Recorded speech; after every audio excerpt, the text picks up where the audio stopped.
sa iyang mga apostoles asin sa to. Buot ito na sa atubang ko sa itong obispo asin kan banal na banuan kan Diyos magbako kan mapanuga na ginimo nito kan kamo inordenahan.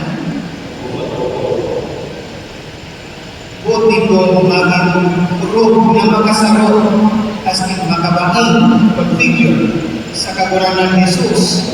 Nagsasayuma sa sayuman sa ng sarili kasi nagpapapusok sa mga panuga kan mabanal na kapudan dapit sa sayang simbahan na sa pagsadol kan pagkamot ni Kristo magmanitong inabot sa adaw at sa itong ordinasyon sa pagkabali.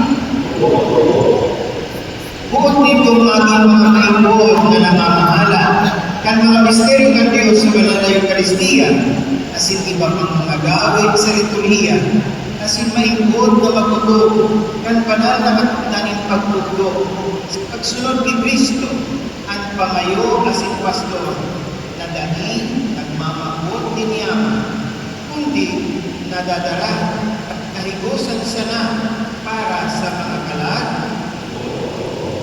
Kunyan, ipamahayag at sa kanyang pinangilangan na si Kristo na kitagapos ang banwaan ng Diyos, magpamitin para sa padagos at pagtabay ng Espiritu Santo sa mga bagay sa saindang pagtutog sa mga Kristiyan. Manindog po ang Diyos. Kamuman, mga ugang purong nalamutan ng mga aki, magpamitin kamo para sa inyong pagtian na labi-labing sa inda sa iyong mga karamayan. Tanganing bilang mga maibod na ministro ni Kristo at bilang kapapakati sinda makadara sa ito sa iya rapot itong kaligtasan. Kristo na bumaba, Kristo ni Matera.